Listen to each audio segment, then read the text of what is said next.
Twelfth class. Next topic है cell के terminal विभवांतर, विद्युत वाहक बल तथा आंतरिक प्रतिरोध में संबंध। जो पिछले वीडियो में आपने जो डेफिनेशंस पढ़ी हैं, टर्मिनल विभवांतर, विद्युत वाहक बल और आंतरिक प्रतिरोध में संबंध, तो इसके लिए एक सर्किट है, ये आप देखिए डायग्राम। एक ये विद्युत सेल है, विद्युत सेल जिसका जो इलेक्ट्रोमोटिव फोर्स है वो है E, और इसके साथ ये आंतरिक प्रतिरोध, इसको हमने श्रेणी क्रम में जुड़ा हुआ मान लिया, ठीक है। फिर इसको एक इलेक्ट्रोमोटिव जो सेल है, इसको एक पूंजी का मतलब होता है स्विच से कनेक्टेड है। ये एक प्रतिरोध तार है R, अमीटर जिससे धारा नापी जाएगी A से जोड़ा गया है, और जो विद्युत सेल की जो प्लेटें हैं उनके बीच में जोड़ा गया है विभवांतर। जैसे कि आपको पता ही है, जो प्लेटें हैं उनके बीच में जोड़ा गया है वोल्टमीटर। जैसे कि आपको पता है कि जो वोल्टमीटर होता है वो पैरेलल जुड़ता है, और जो अमीटर होता है वो श्रेणी क्रम में जुड़ता है। ये समांतर क्रम में और एक ये श्रेणी क्रम में, ठीक है। अब जब हम पूंजी को बंद कर देंगे, पूंजी बंद करने का मतलब क्या होता है कि पूंजी यहाँ से जब हमने बंद कर दी का मतलब ये नहीं होता कि स्विच ऑफ कर दिया। पूंजी बंद करने का मतलब होता है कि ये सर्किट जो है ये पूरा हो गया, मतलब एक तरह से आप ये कह सकते हैं कि स्विच ऑन कर दिया। तो जब हम पूंजी बंद करते हैं, यानी कि सर्किट पूरा हो जाता है, तो ये जो विद्युत सेल है ये क्या करता है, ये जो सर्किट है इसमें धारा भेजनी लग जाता है। इसकी डायरेक्शन देखिए, नेगेटिव से पॉजिटिव की ओर, ये इस तरीके से धारा भेजनी जो है शुरू कर देते हैं। और कितनी धारा आई इसका मान हम अमीटर से पढ़ लेते हैं। माना जो धारा है उसका मान I है, और जो वोल्ट मीटर है इसका जो मान है वो है V।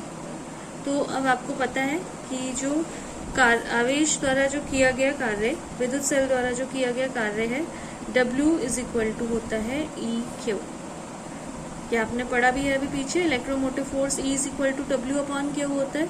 तो यहाँ से W = क्या आ गया, EQ। और Q जैसा कि हमें पता है कि Q किसके बराबर होता है, Q बराबर होता है IT के।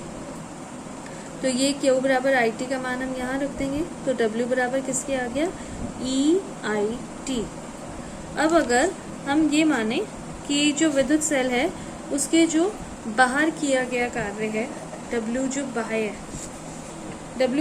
जो है वो किसके बराबर है, VIT, क्योंकि वहां पर इलेक्ट्रोमोटिव फोर्स नहीं है। तो W बाह्य = VIT।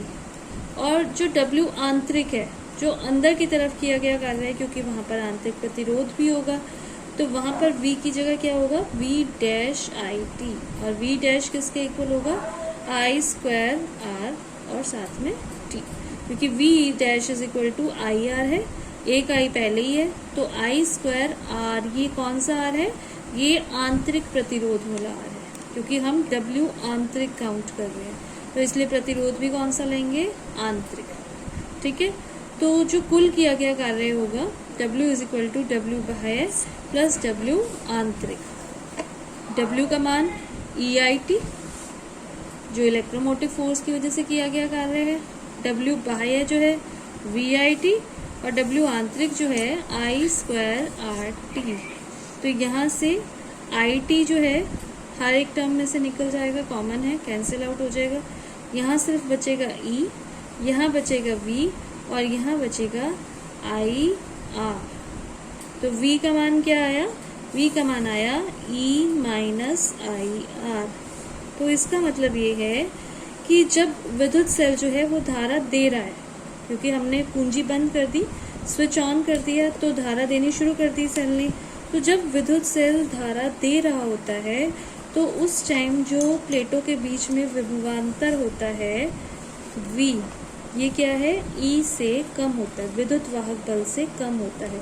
क्यों, इस आंतरिक प्रतिरोध की वजह से, ठीक है। अब इसका मतलब कि जैसे जैसे I का मान बढ़ेगा वैसे वैसे V का मान जो है वो कम होता जाएगा। मतलब हम सेल से मैं फिर से बोलती हूँ, जैसे जैसे I का मान बढ़ेगा वैसे वैसे V का मान जो है वो कम होता जाएगा। इसका मतलब हम सेल से जितनी धारा लेंगे विभवांतर उतना ही कम होता जाएगा। अब अगर I का मान 0 हो जाए, I 0 का मतलब क्या होगा? I 0 कब होगा? जब विद्युत सेल जो है वो धारा नहीं ले रहा है, मतलब हमने कुंजी को बंद नहीं किया, खुला रखा है, स्विच ऑफ है। तो अगर I 0 हो तो क्या होगा? ये भी टर्म 0, तो V is equal to E।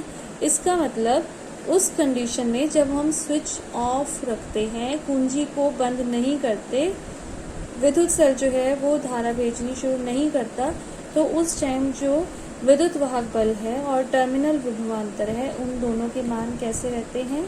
एक समान। तो V is equal to E minus I R, और V आपको पता है V बराबर होता है आई आर, V बराबर आई आर। तो ये मान हम यहाँ रखेंगे आई आर का, आई आर यहाँ पर कैपिटल वाला R, और ये माइनस आई आर ये दूसरी साइड जाएगा, I R plus I R, दोनों का I कॉमन आएगा। तो V का मान हमारे पास, सॉरी I का मान जो है वो क्या आ जाएगा यहाँ से? I is equal to E R plus small r, जो पीछे आपने फॉर्मूला भी पढ़ा। तो जो विद्युत धारा होती है ये किसके बराबर होती है?